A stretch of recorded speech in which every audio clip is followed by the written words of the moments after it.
And even though today's the last day of October, it's not going to be the last part. I'll continue them. But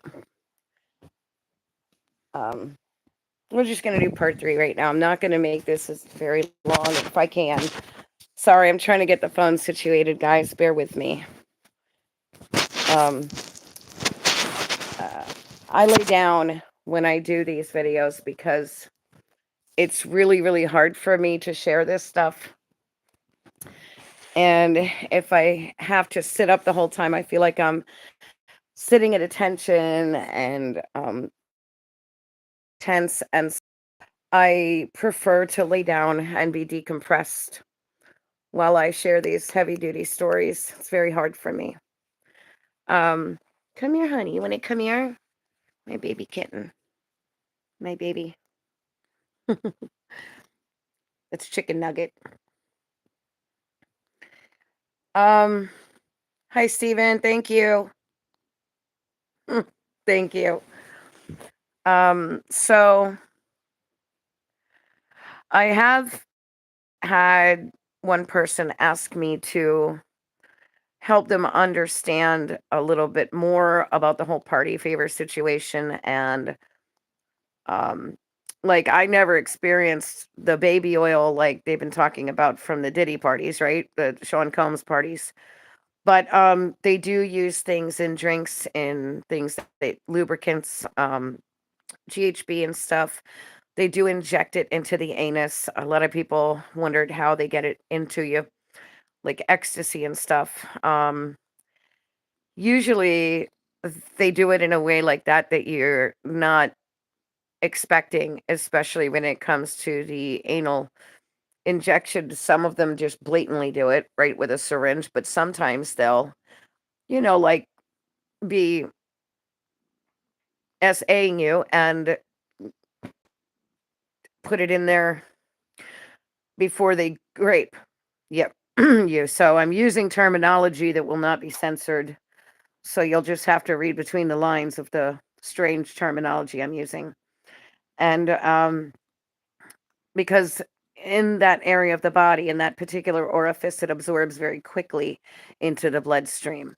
And they know that. And so it's an easy way for them to drug somebody, if they're too smart not to drink the drink or they're giving them trouble, right?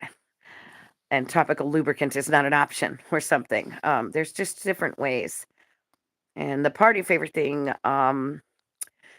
so when I was being trafficked to the high rolling club owners in their clubs after hours, on the yachts, at the quote unquote after hours swingers party houses, um, they sit you on the table in the middle of everything, and they're allowed to, well, you're a toy, you're a favor, you're a party favor, right? So what do you do with a party favor?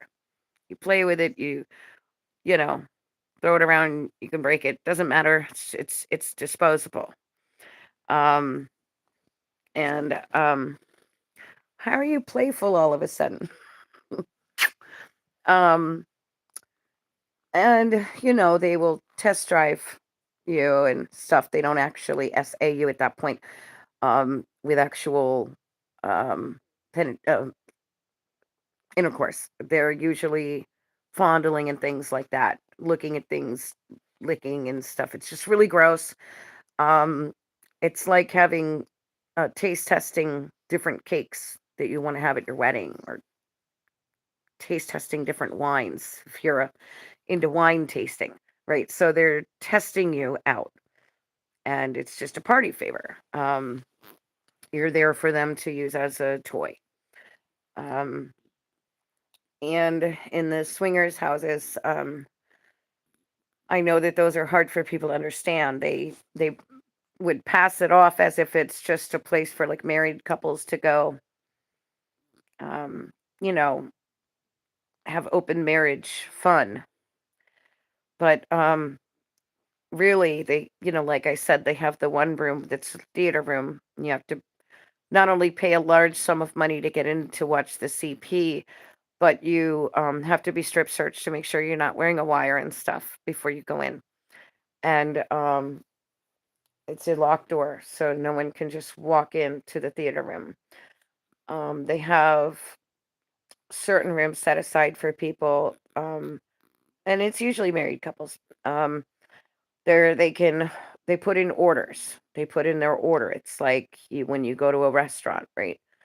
And they put in their order, and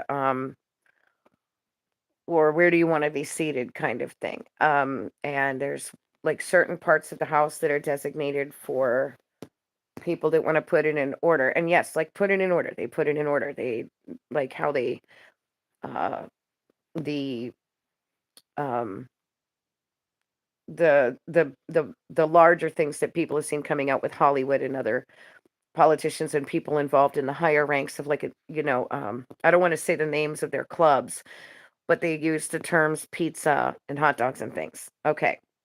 That's why they use that. So they can put in their order. You understand?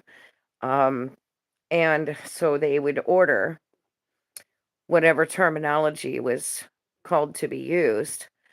And like one order would mean a teenage girl or a younger child, female child. Other types of terms would be used for like a teenage boy or a little boy. Um, Specific terminology was used if they wanted a virgin female. I don't remember what it was then, but they have you in the basement or it's some other part of the house. You're in the like a holding area, and they take them to their table, right? They take them to whichever part of the house is designated for what they have ordered if they want a baby, right? If they want a little baby, a baby boy, a baby girl, they put in their order, and then they escort them to that part of the house, and they, or if they wanted like an adult female fetish expert, right? Like someone that they can do like dominatrix stuff with or other weird foot fetish stuff with, things like that. They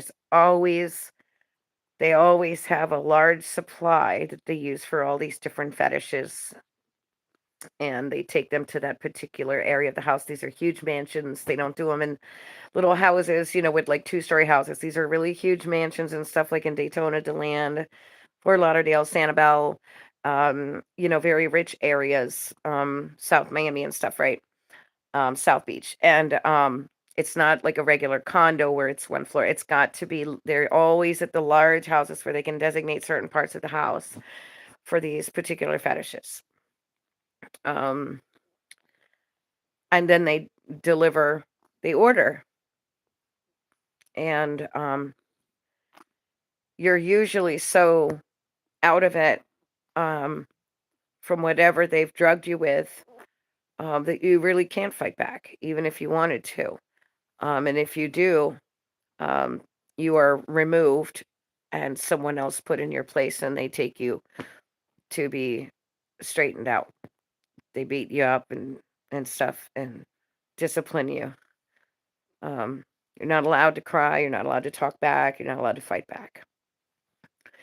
Um, when my ex, um, when I first got with him, my other children's dad, not my oldest son's dad, he was wonderful, and I really messed him up because I was so confused and lost and broken myself. I really messed him up. So I got with him and James, and he was the first one to like forcibly pimp me out to drug dealers, and that was after he had introduced me to crack cocaine. I didn't even know that it was made from cocaine. I just knew it was called rock, right? He smoked rocks. I didn't know anything else about it. I was very naive and very sheltered in the worst way because I didn't understand anything about the law. I didn't understand anything about drugs. I just knew that they would give me stuff to mess me up. And the last time they took me to Fort Lauderdale was the last time they wanted to take me because they had given me so much that I was um, vomiting and had like projectile diarrhea in Ron's car, and that was the last time he took me. So fortunately, that stopped him from taking me to Fort Lauderdale for those old men on the yachts and in their clubs. I'll tell you, when you're in those situations, there really isn't a way out. And so James was determined to force me to um, prostitute to the drug dealer. And he had already beat me up significantly. And he would wait right outside the room. He'd send me in with whoever he demanded that I go in and do this stuff with to attain drugs for him. Um, and he would expect me to come out and bring him the condom to show him that I'd not only done it, but that I'd used a condom. So I actually had to like present a used condom to give to him. And then he would give me a little piece of the drug, and he would take the rest of it and then force me back in the room with someone else. Um, there were times that he'd drop me off expecting me to do something with the person and take my car, um, which I couldn't report stolen because, he had legally, if they have access to the keys, even if you don't give them permission, they can use it. It's terrible. And I would be stuck there for hours and hours and hours being abused and used and run train on, gang raped and stuff until he finally came back with my vehicle. And there was one time this guy, Buddy, and he never even did anything. He actually felt sorry for me. It was very bizarre. Can you imagine a drug dealer with morals? And he felt guilty. He didn't even want to, and he just fed me drugs. And then when James got there, he accused me of all kinds of stuff and beat me up and said I didn't save him any. It was terrible. Um, but he actually stuck up for me, believe it or not. There was another time when I had not gone through with it, and he was so angry because he wanted the drugs, and I was running from him because he was just beating me half to death.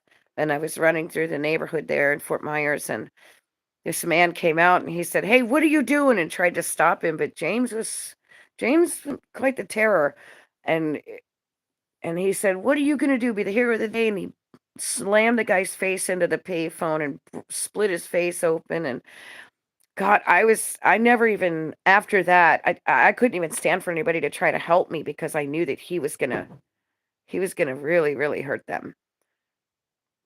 There were times we were at like the Rainbow Motel, and I couldn't come up with any more money after he, used all the rest of it on drugs, and we were out of money. And he'd be angry because he couldn't have more drugs, and beating the absolute hell out of me, drug me across the parking lot that was all rocky parking lot by my hair, and I'm cut up all over my legs. And this young girl and her boyfriend came running out of one of the rooms and tried to stop him, and he beat the absolute hell out of them. Like I didn't even want people to try to help me because I knew he was gonna, oh my gosh, the beatings that I took.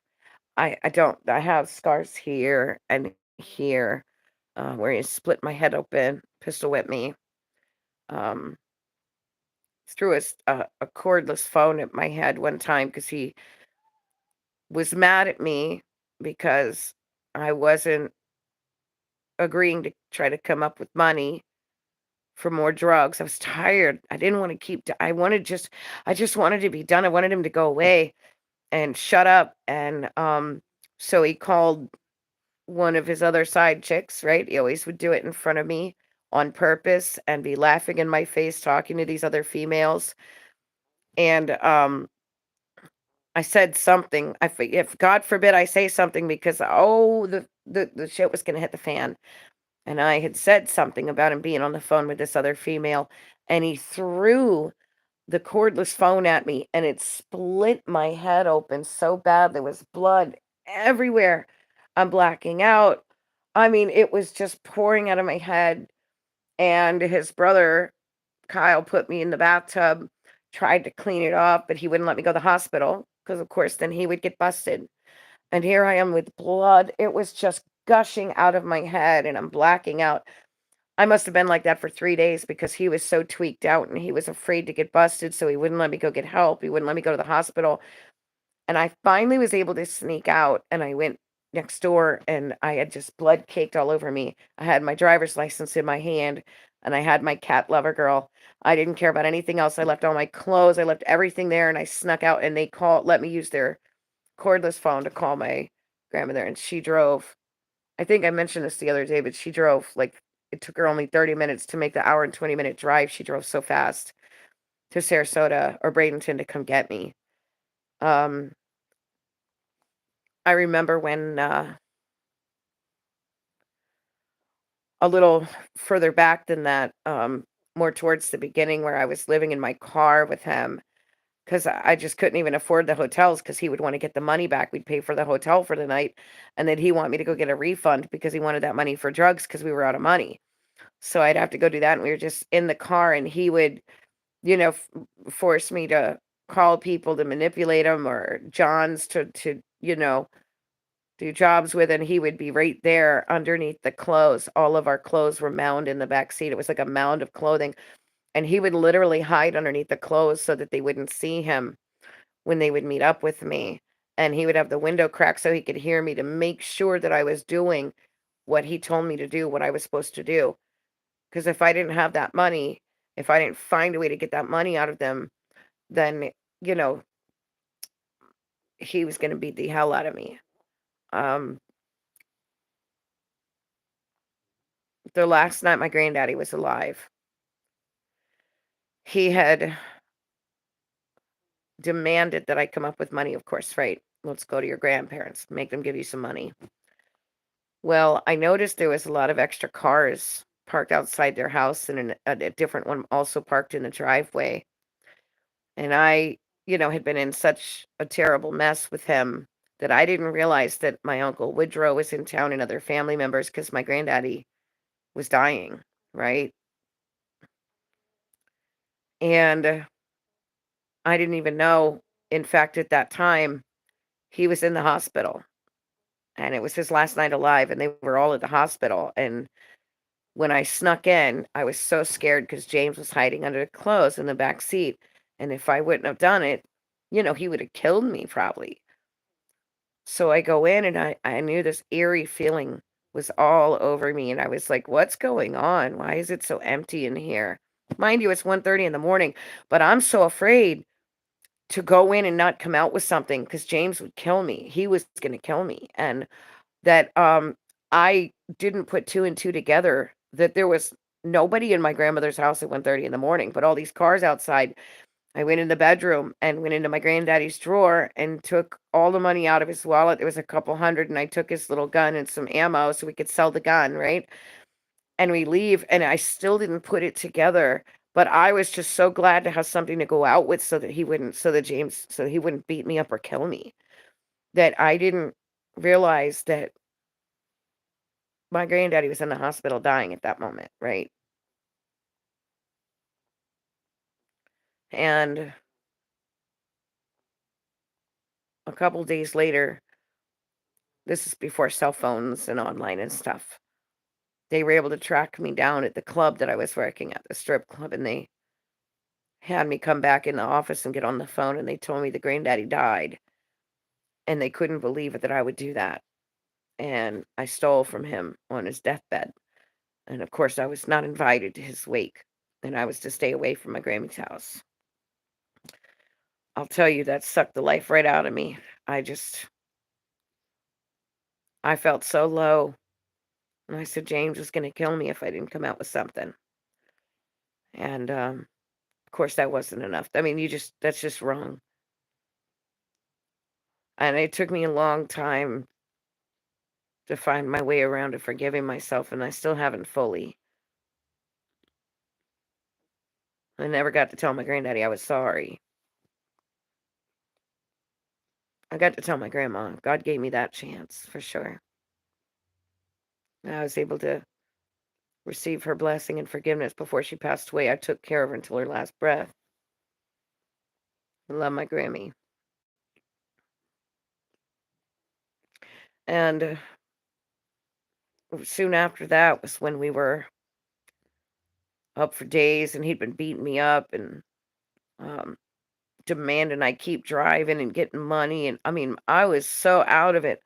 I couldn't take much more. It'd been about 3 days or 4 days, and I couldn't even see straight. My eyes were doing crazy stuff. I couldn't see the road, and I'm having to stop in the middle of the road because it just was so bad.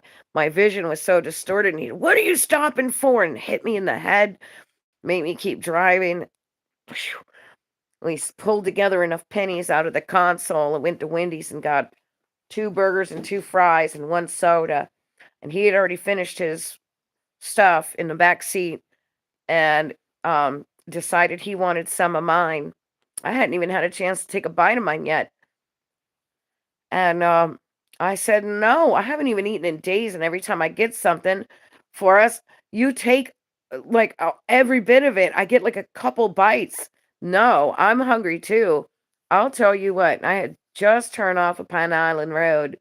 I mean, just turned off of, oh, I don't remember the name of it, but onto Pine Island, and we were going towards Suncoast, and we were just passing in front of Evergreen Road, and there's RJ's bar. A lot of bikers hang out there, and then there was a Twin Palm Motel, and then Evergreen, and a house right. And we're just coming past RJ's, and I said, "No, I'm not giving you any. Every time I'm able to get something to eat, you take almost all of it, and I get a couple bites. No." And he punched me so hard, my head hit the window. Oh, that's right. I was on my way to get the tire that I had put on the rim because my donut tire was like wearing down. We'd been running the hell out of it. He didn't care, and we were on our way to Mickey's, I think it was called, to go get the tire that I'd put on the rim to replace the flat tire. And he hit me so hard, my head hit the window, and I went out cold. And I guess I jerked the wheel when I went out, and it caused that little donut tire to blow out and sent me fishtailing out of control off into the oncoming lanes for about a third of a mile. People pulling off the road towards oncoming traffic, and my foot was wedged on the accelerator. We must have been going 80 miles an hour when we hit the curb. I came across those newspaper clippings, by the way. I wish I had them. I wish I had my tablet so I could pull them up and show you. Oh my, wow. So the car hit the curb and became airborne, wah, and slammed into the double twin palm tree, right? There's a twin palm tree right, and a little short fat one in front of Tropical Palm Motel. That's what it was called, a little twin palm tree. And it hit that twin palm tree so hard that it uprooted it. It bashed in the front of the car, so I was already pinned, and I was just coming to after he knocked me out, right? And I wake up just in time to see myself airborne in the car. Bam! Sounded like a bomb went off, and it bashed in the front of the car and uprooted that thing and went up over the top of the car, and it landed pow on the top of the car, blew out all the windows. I need to pull that newspaper clipping up. I couldn't believe it when I looked at it. Just it was crushed like a tin can. And then it hit the other curb on the edge of Evergreen. Pow! Right up the walkway in this house. Brick house went right into the bedroom, honey. My front end of the car that was bashed in was sitting on the bed. This 80-something-year-old woman, thank God, was on the other side of the house in the kitchen or something. She heard it. She said it sounded like a bomb went off. 2 of them. First the tree, then the house. I was pinned in the car. Now, he got out from the back seat where he was hiding under all them clothes, right? And tried to run, and a couple of them bikers chased him down. He was actually trying to pull me out of the car at one point, but my legs were pinned between the seat, which had been like lifted up, and the front of the car bashed in where the steering wheel was pinning me in the seat, and my femur was broken, and it was almost a compound fracture coming through the skin, and you could see the bone like resting on the steering wheel just about to come through like a compound fracture from and the other day when we were at the fire department for Lily's little fire safety thing, I had to tell you that when they turned on the jaws of life to show her how it works, the sound of it, I'll never forget the grinding and the metal, that metallic grinding and cutting as they tried to cut me out of that car and dismantle everything around me. And the stupid news reporters right in my face while I'm screaming in pain. They got me covered with this big special sheet to protect me from the glass and the metal and the sparks as they're cutting through it, trying to get me out of this car, blacking out from the pain. They thought they were walking up to a dead body. So when they heard me come to and scream, they ran. And so when they broke out the jaws of life and they're trying to cut everything around me and life flight, I remember looking up as they moved the tarp off of me and I could see the helicopter lowering down the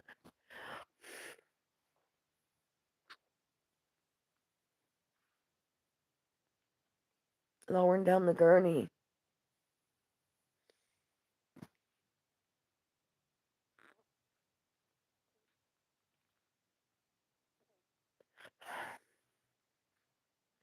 And he stayed in the hospital in the same room. This was before they had all good security and all those things, right? This is 23, 24 years ago. And he made them put a bed in the room and he would stay under the covers because he was not leaving. I was not going to tell what really happened.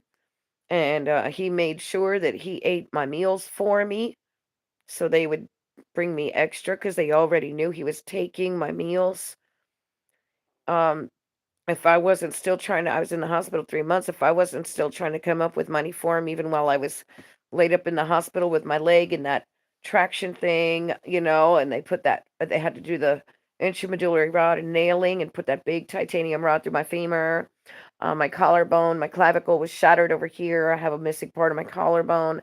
My face was all scratched up and beat up from the wreck and from the airbag, and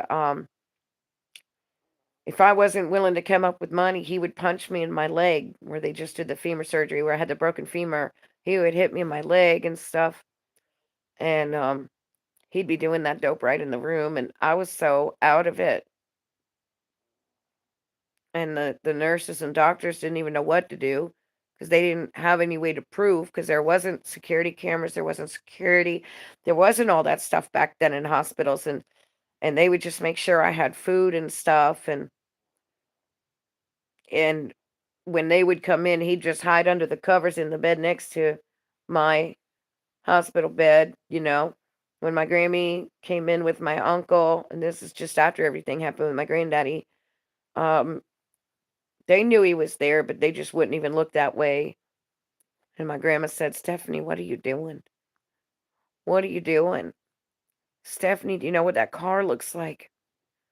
What are you doing? And she just felt so bad. I could see my grandmother was just crushed. My sweet Grammy. I said, I don't know, Grammy. I don't know what I'm doing anymore. He would not let me, when I got released from the hospital, he would not let me go to the Salvation Army aftercare center. I had to be on a walker for months. I had to learn to walk again. And he made me go out to the trailer in Suncoast at my stepmom's. And he would steal, because he wanted the pain pills, he would steal my pain pills. I wasn't able to have pain relief.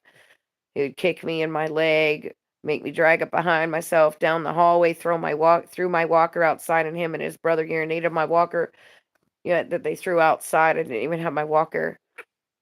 He would make me walk. That place is 5 miles wide, that Suncoast, and he would make me walk all the way up to the store and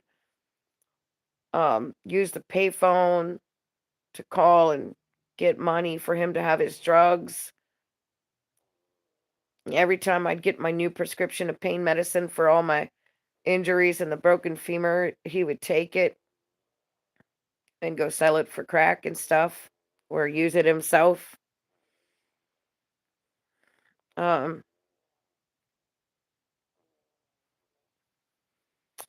and then a year and 3 days after that, we had had Jesse, and I was pregnant with Devin. I didn't even know I was pregnant yet.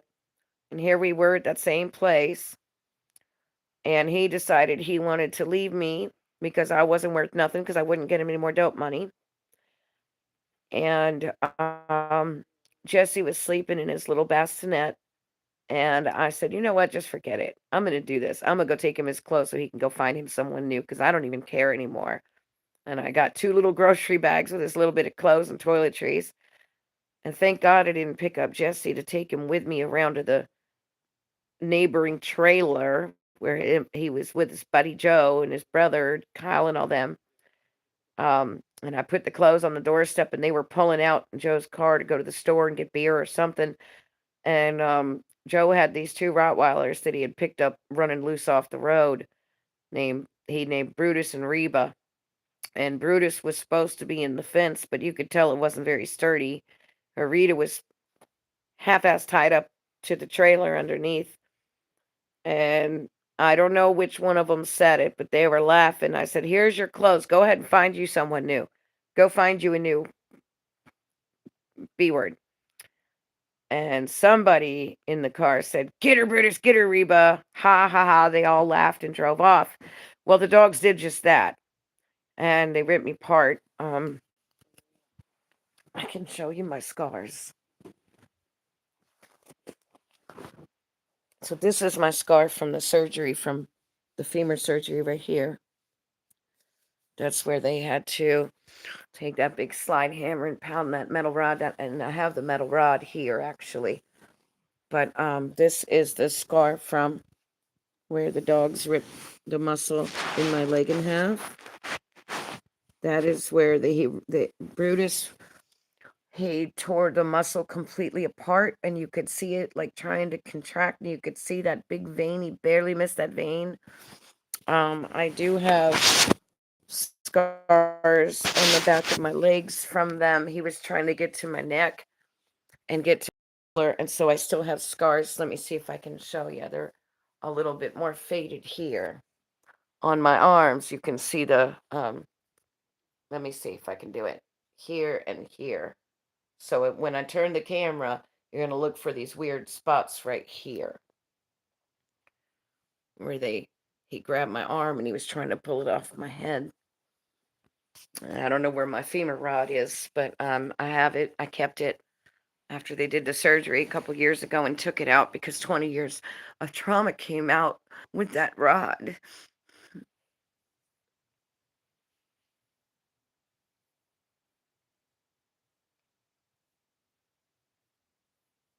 And I still hear the dogs in my ear when I tell this story. That growling right in my ear.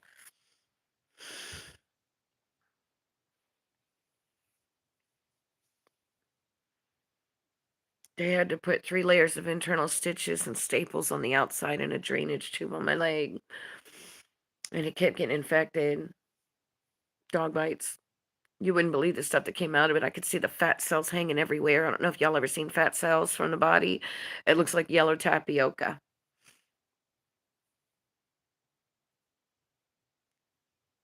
And if it weren't for his cousin hearing me screaming, and the woman that was like across the street in her kitchen looking out the window, and she called 911 on her cordless phone and told him that she's gonna come get them dogs off me, and she pulled around and slid up the driveway, hitting her brakes, honking her horn, and their cousin came out from the trailer where Jesse was sleeping, where I just was, and called him off of me. Then I would not be here right now.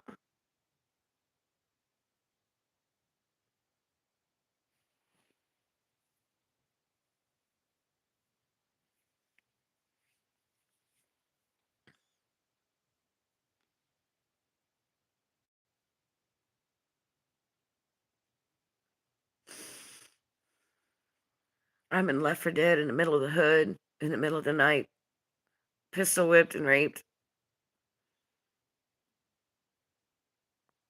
And then when I was pregnant with Lily, another dog attack. Rottweilers. I'll show you that scar. It's on the back of my leg here. You can see the big white mark there, and there's another one, and it pulled me down on my pregnant belly. Glenn just stood there like an idiot with his mouth gaping open, pulled me down and dragged me across the yard in the dirt, pulled my pants clean off. Fat cells coming out of my leg. A dog bite got so infected, and he wouldn't let me take the antibiotics. Wouldn't let me have water. And that's what started me. I was already in a high-risk pregnancy. I had complete placenta previa, so the placenta was blocking the birth canal.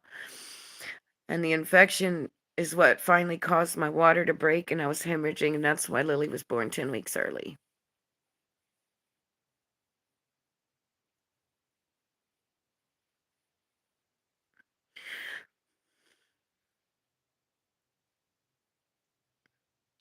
I'll never forget when he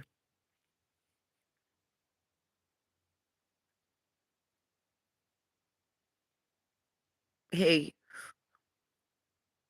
so mad at me for lying, and I sent Lily away with my grandma one night in the middle of the night because I didn't want her to die in that place. And my grandma met me in the sawgrass in the middle of the night and took my baby for me, and I lied to him and told him that Child Services, Department of Children and Families in Florida, DCF, took her. And when he found out, every single day I got punished. He blacked my eye, one, and then the other. I got this scar right here. He broke my nose clean open.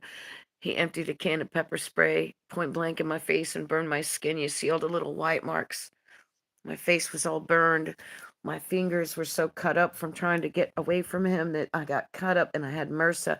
I don't have fingerprints on these 2 fingers, if you can see that. He grabbed me around my ribs and shook as hard as he could, and you could hear my ribs snap. And then he dropped me on the floor, and I couldn't even breathe. It hurt so bad. And they just kept stepping over me back and forth to get their dope and do their dope in the kitchen. And the one guy, Mango, said, "Should we at least get her up? I mean, she's crying." He said, "No, leave that bitch there. Let her die."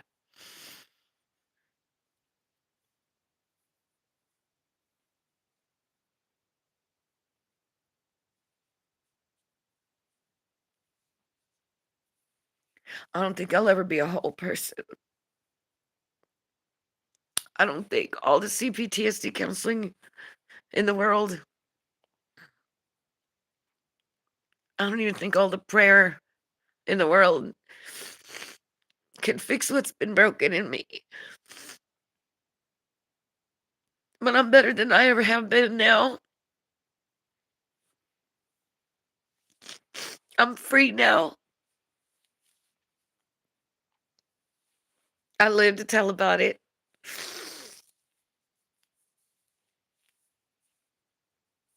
I have my babies.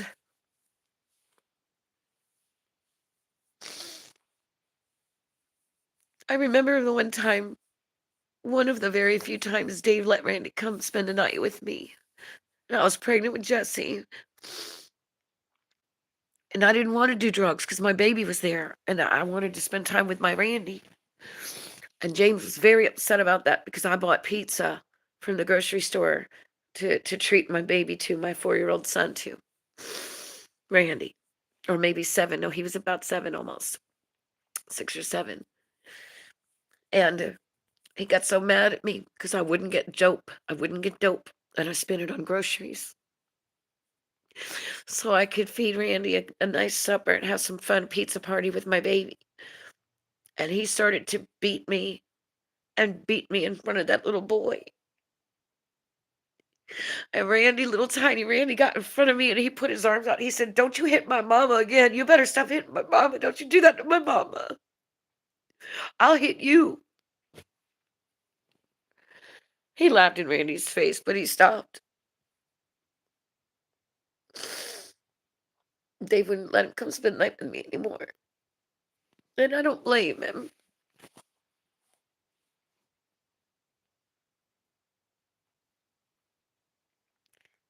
I say a lot that I'm glad. I am glad that they took my babies because I wanted them so bad, and I love my babies. I never wanted to lose them, but I don't want them to see that.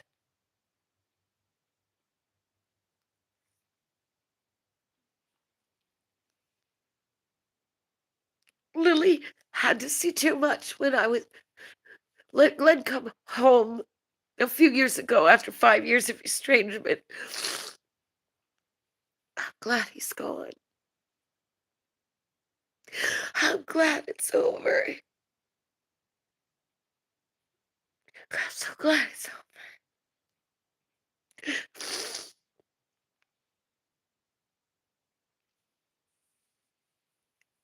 I think I'm gonna stop now.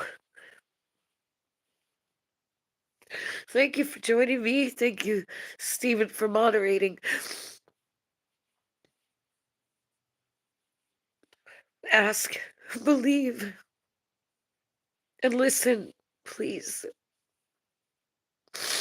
I'm gonna rest so I can get ready to go to my new job. I will, Stephen. Thank you. Thank you for joining, you guys. Have a blessed day.